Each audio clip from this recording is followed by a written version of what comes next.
اور ایک French general نے صلاح الدین ایوبی کی قبر کو ٹھوکر مار کر کے یہ کہا تھا کہ 700 سال بعد جو ہے وہ ہم نے اپنا بیت المقدس واپس لے لیا. یہ جیتنے کے بعد انہوں نے ڈکلیئر کیا کہ یہ کروسیڈ ہے. جب وہ لڑ رہے تھے تب انہوں نے نہیں کیا کیونکہ ان کے پاس انڈیا کی برٹشرز کے پاس زیادہ فوج تھی جس میں مسلمانوں کی تعداد زیادہ تھی, تو یہ تاثر نہیں دینا چاہ رہے تھے کہ مسلمان جاگیں.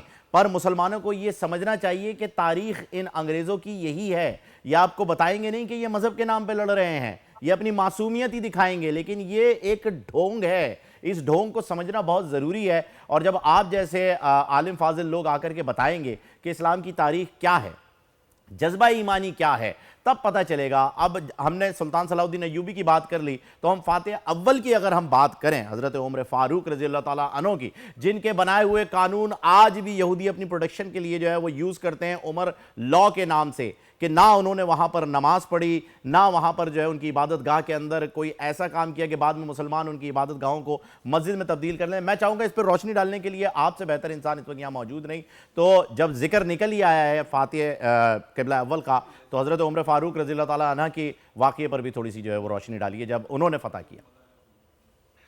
دیکھیں, بنیادی طور پر جب قبلہ اول کو اسلامی فوجوں نے فتح کیا تھا تو اس وقت فلسطین کی یعنی جس وقت ہمارے جو جرنیل تھے جناب حضرت سیدنا خالد بن ولید اور حضرت ابو عبیدہ بن الجراح رضی اللہ تعالیٰ عنہ, تو دوسری طرف سے جو اس شہر کے جو سمجھ لیں کہ حاکم تھا, گورنر تھا, تو اس نے جب دیکھا کہ یہاں اب فتح مسلمانوں کی یقینی ہے, تو اس نے ایک شرط لگائی تھی کہ میں یہ چابی اس شخص کے حوالے کروں گا جو مسلمانوں کا حاکم ہے, میں کسی جرنیل کے حوالے یہ نہیں کروں گا. لہٰذا اس بات پر مشورہ ہوا اور چنانچہ خط لکھا گیا جناب حضرت عمر کی طرف کہ آپ آئیں اور یہ چابی آپ حاصل کریں, اس کے بغیر جو ہے نا وہ شہر نہیں کھولیں گے, بامر مجبوری ہمیں جو ہے نا لڑنا پڑے گا اور دونوں طرف سے جانی نقصان ہوگا. جناب حضرت فاروق اعظم جب چلے تو آپ کے ساتھ ایک آپ تھے اور ایک آپ کا غلام تھا, اور دونوں مفتی صاحب معذرت چاہوں گا روکنے کے لیے, جب چلے تو اپنی جگہ پر خلیفہ کسے مقرر کر کے آئے تھے وہ بھی بتا دیجئے گا. جی, اپنی جگہ ڈسپلن کو درست رکھنے کے لیے حضرت مولا علی پاک کرم اللہ تعالیٰ وجہ الکریم کی ڈیوٹی لگا کر وہ آئے تھے. تو حضرت عمر جس وقت چلے اور آپ کے ساتھ آپ کا جو غلام تھا, تو یہ طے پایا کہ کچھ ٹائم یا کچھ وقت جو ہے نا وہ اونٹ پہ سوار ہوگا اور کچھ وقت حضرت عمر. تو چلتے چلتے جب آپ بیت المقدس کے قریب پہنچے تو اس وقت پیدل چلنے کی باری حضرت عمر کی تھی اور اونٹ پر سوار ہونے کی باری ان کے غلام کی تھی. وہ نیچے اترنا چاہتا تھا, حضرت عمر نے فرمایا نہیں, اب تو نے جو نا اینڈ تک اب تو نہیں جانا ہے. اتنی دیر میں سامنے سے فوجیں اپنے جو سپاہی تھے وہ بھی آ گئے, اور اس شہر کے جو لوگ تھے انہیں جب پتا چلا کہ خلیفۃ المسلمین آئے تو ان کا حاکم بھی سامنے آیا. تو اس نے جس وقت دیکھا کہ حضرت عمر فاروق رضی اللہ تعالیٰ عنہ پیدل ہیں اور اونٹ پر ان کا غلام سوار ہے, تو اس نے فوراً بڑھ کے چابی پیش کی. اس نے کہا کہ ہماری کتب کے اندر جس فاتح کی نشانیاں لکھی تھیں اس میں یہی تھا کہ وہ خود پیدل ہوگا اور اس کا غلام اونٹ پر سوار ہوگا. جو قوم عدل و انصاف میں اپنے غلاموں کے ساتھ اتنا اچھا سلوک کرتی ہے تو وہ قوم اس بات کی حقدار ہے کہ وہ قبلہ اول کی چابیاں سنبھالے. حضرت سیدنا فاروق اعظم رضی اللہ تعالی عنہ, آپ جس وقت اندر تشریف لے گئے تو آپ نے نبی علیہ الصلوۃ والتسلیم کی ہدایات پر عمل کیا, اور آپ نے وہاں کسی بھی یہودی اور عیسائی عبادت گاہ کو نہ گرایا, اور بلکہ یہ تو ہمارے نبی کا حکم ہے کہ جب آپ کسی شہر کو فتح کریں تو وہاں نہ بچوں کو چھیڑیں گے, نہ بوڑھوں کو, نہ بیماروں کو, نہ عورتوں کو, نہ وہاں کے پھلدار درختوں کو کاٹیں گے, نہ فصلوں کو اجاڑیں گے, نہ پانی کے ذخیروں کو تباہ کریں گے, اور نہ ہی ان لوگوں سے لڑیں گے کہ جو آپ کے مقابلے میں نہیں آ رہے ہیں. البتہ جو آپ کی جنگ میں آپ کے مقابلے آ رہے ہیں, چاہے وہ جس بھی کیٹیگری کے ہیں, پھر آپ ان کے ساتھ لڑیں گے.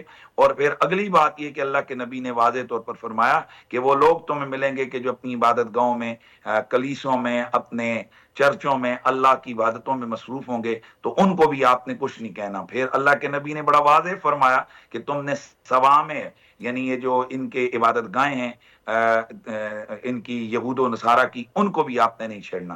تو حضرت سیدنا فاروق اعظم جس وقت آپ بیت المقدس میں داخل ہوئے تو آپ نے اپنی نبوی تعلیمات پر عمل کیا, اور آپ کے اس حسن سلوک کو اور آپ کے کردار کو دیکھ کر تاریخ میں موجود ہے کہ صرف کردار کو دیکھ کر ایک دن میں ہزاروں غیر مسلم اسلام سبحان اللہ جی, سبحان اللہ. مفتی صاحب صرف کردار سے جو ہے وہ متاثر ہو کر کے, کیونکہ آپ کا عمل آپ کے الفاظ سے زیادہ ویلیو رکھتا ہے. یہی ہمیں ہمارا دین بھی سکھاتا ہے کہ عملی جو ہے وہ آپ کو مسلمان ظاہر ہونا چاہیے. آپ کے عمل جو ہیں اس سے پتہ چلنا چاہیے کہ آپ کس دین کو ریپرزینٹ کر رہے ہیں. بہت بہت شکریہ مفتی حنیف قریشی صاحب آپ کا. آپ ہمیشہ ہماری رہنمائی فرماتے ہیں جب بھی کوئی دین ہمیں درکار ہوتا ہے. تو بہت شکریہ آپ ہمارے ساتھ تھے. اور ناظرین بہت ہی درست فرمایا مفتی صاحب نے کہ ایک ہو مسلم حرم کی پاسبانی کے لیے نیل کے ساحل سے لے کے تاب خاک کے کاشگر.